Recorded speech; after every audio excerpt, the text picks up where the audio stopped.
लक्ष्मीनाथसमारम्भां नादयामुनमध्यमाम् अस्मदाचार्यपर्यन्तां वन्दे गुरुपरम्परां। यदि राजाय विद्महे श्रीभाष्यकाराय धीमहि तन्नो रामानुजार्य प्रचोदयात्. ஆழ்வார்கள் திருவடிகளே சரணம். எம்பெருமானார் திருவடிகளே சரணம். ஜீயர் திருவடிகளே சரணம். யோ நித்யமச்சுதபதாம்புஜயுக்மருக்ம व्यामोगदस्दनिधरानदृणाय मेने अस्मद्गुरोर्भगवतोऽस्य दैहिकसिन्धो रामानुजस्य शरणं शरणं प्रपद्ये. வீரார் கடலும் நிலமும் உழுதுண்டு ஏலார் ஆளுமிழந்திலைமே துயிலந்தாய் சீரார் திருவேங்கட மாமலைமே ஆறாமுதே அடியேர் கருளாயே. எல்லாம் அல்ல ஏழுமலையான் பெருங்கருணையால் 4000 திவ்ய பிரபந்த பாசுர பதிவேற்றனின் வரிசையில் இன்றைக்கு 2807வது நாள் பாசுர பதிவேற்றம். நம்மாழ்வாரருடைய பெரிய திருவந்தாதியினுடைய 61வது பாசுரம், 6ஆம் திருமொழியுடைய முதல் பாசுரம், 7ஆம் திருமொழியுடைய முதல் பாசுரம். இது முதலிலே தனியன் முந்துற்ற நெஞ்சே முயற்றி தனித்துரைத்து வந்தித்து வாயார வாழ்த்தியே சந்தம் உருகு ஊரும் சோலை சூழ் மொய் பூம் பொரு நல் குருகூரன் மாறன் பேர் கூறு. பாசுரத்தை சேவிக்கலாம். 61வது பாசுரம்.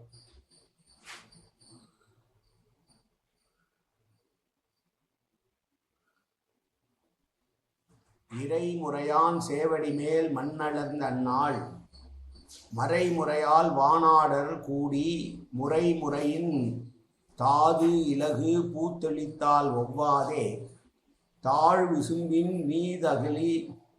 மீதலகி தாங்கிடக்கும் மீ. தாழ் விசும்பின் மீது என்றால் உயரமான இந்த ஆகாசத்தின் மீது விளங்கி இருக்கிற நட்சத்திரங்களானவை சுவாமியினுடைய பெருமைகளை குறிக்க வேண்டிய எல்லா விதமான பெருமைக்கும் உரியவனான எம்பெருமான் முன்பொரு காலத்திலே, இந்த உலகை அளந்த காலத்திலே, வானுலகத்தில் உள்ளோர் எல்லோரும் அந்த வானத்திலே கும்பலாக கூடி நின்று அந்த பெரிய பெருமானுடைய திருவடிகள் மீது வேதங்களில் சொல்லிய விதிப்படி காதுக்குள் நிறைந்த அழகான வாசனை மிகுந்த புஷ்பங்களை முறையாக தெளிந்தார் போன்று உள்ளதே என்று கேட்கிறார் இந்த பாசுரத்திலே. இறைமுறையான் என்றால் ஆழ்வார் இந்த இருள் சூழ்ந்த உலகத்தின் தன்மைகளை சிந்திக்கும் போது ஒன்றும் தோன்றாமல் இவ்வளவு கஷ்டப்பட வேண்டியிருக்கிறதே என்று நினைத்து கொண்டு ஆகாசத்தை நோக்கி படுத்து கிடப்பாராம்.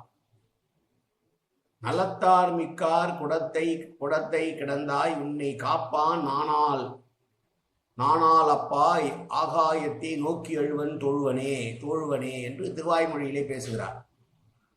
ஆகாசத்தை பார்த்து கொண்டு படுத்து கொண்டிருக்கிறார். மற்றவர்களாயிருந்தால் வேறு சிந்தனை வரும், உலக சிந்தனை வரும். ஆனால் இவருக்கோ ஆகாசத்தை பார்க்கிற போது கூட, அங்கு இருக்கக்கூடிய நட்சத்திர கூட்டத்தை பார்க்கிற போது கூட இவருக்கு என்ன தோன்றுகிறது? முன்பொரு காலத்திலே பெருமாள் உலகை அளந்தானே, அப்படி உலகை பெருமாள் அளந்த பொழுது வானோர்களெல்லாம் ஒன்று கூடி அழகான வாசனை மிக்க புஷ்பங்களை அவருடைய திருவதி மீது தூவினார்கள் அல்லவா? அப்படி தூவியதுதான் இந்த நட்சத்திரங்களாக இப்போது இருக்கிறதோ என்று ஆகாசத்தில் உள்ள நட்சத்திரங்களை பெருமாளோடு சம்பந்தப்படுத்தி பேசுகிறார் ஆழ்வார். பொதுவாக எல்லோருமே சாதாரண விஷயங்களைத்தான் உபமானமாக சொல்லுவார்கள். நட்சத்திரத்தை பார்க்கிற போது பூக்கள் சிதறி கிடக்கின்றன என்று சொல்லுவது கூட இருக்கலாம். ஆனால் பூக்கள் எந்த பூக்கள் என்றால், உலகளந்த காலத்திலே பெருமாளுடைய பாதத்திலே தேவர்கள் எல்லோரும் கூடி நின்று பூக்களை சுரிந்தார்களே, அந்த பூக்கள் எல்லாம் இப்போது நட்சத்திரங்களாக இருக்கிறது போல் இருக்கிறது. அவர் மீது தூவிய சிறு முல்லை பூக்கள் எல்லாம் இப்போது ஆகாசத்திலே நிரம்பி இருப்பதனால் நட்சத்திரத்தை போல இருக்கிறது. நட்சத்திரங்கள் எல்லாம் பூக்களாக இருந்திருக்குமோ என்று ஆழ்வாருடைய திருவுள்ளத்திலே எப்போதும் உலகளந்த பெருமாளையை நினைத்து கொண்டிருப்பதனாலே அவருக்கு இந்த எண்ணம் தோன்றியதாம். இந்த பாட்டுக்கு ஒரு வியாக்கியானம் உண்டு. லோக யாத்திரையை அனுசந்திக்க புக்காலும் அவனை முன்னாக வல்லது காணமாட்டாமை சொல்லுகிறது என்று சிறியாச்சான் என்பது சப்தாதி விஷயங்களிலே நின்று நாம் மீள மாட்டாத போல ஆழ்வார்கள் பகவத் விஷயத்தில் நின்றும் மீளமாட்டார்கள் என்று பிள்ளைக்கு பணிதான் என்று சொல்லுவார்கள். சாதாரண விஷயங்களிலே நாம் எப்படி ஈடுபட்டு கிடக்கிறோமோ உழன்று கொண்டிருக்கிறோமோ அதே நேரத்தில் ஆழ்வார்கள் எல்லோரும் பெருமாள் விஷயத்திலே எப்போதும் தங்களை ஊற்றிக் கொண்டிருப்பார்கள், அந்த ஊர்களிலேயே இருப்பார்கள், பெருமாள் நினைவாகவே இருப்பார்கள் என்று சொல்லி அப்படித்தான் ஆழ்வாரும் ஆகாசத்தை பார்த்து உன்னை முழகலர்ந்த போது வானாதியிலே வானாலகத்தில் இருக்க தேவர்கள் சொரிந்த பூக்கள் எல்லாம் இப்போது நட்சத்திரங்களாக இருப்பது போல தெரிகிறதே என்று ஆகாசத்திற்கு ஈடாக பெருமாளுடைய பாதங்களை நோக்கி சொல்லி பாதங்களிலே சொரிந்த பூக்களைப் போல நட்சத்திரங்கள் இருக்கிறது என்று அனுபவிக்கிறார் ஆழ்வார். இந்த பாசுரத்திலே பெருமாளை எங்கெங்கு காணினும் பெருமாள் என்கிற உணர்வோடு இருக்கக்கூடிய ஆழ்வார்.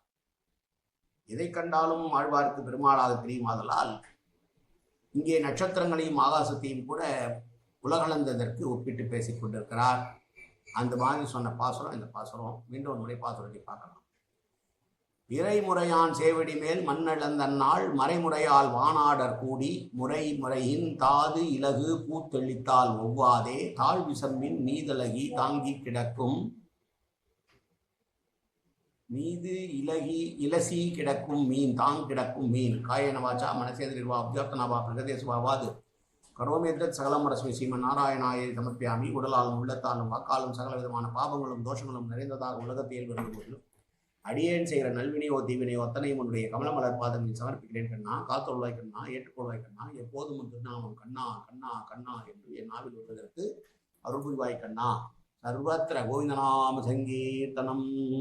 கோவிந்தா கோவிந்தா கோவிந்தா கோவிந்தா கோவிந்தா கோவிந்தா கோவிந்தா கோவிந்தா கோவிந்தா.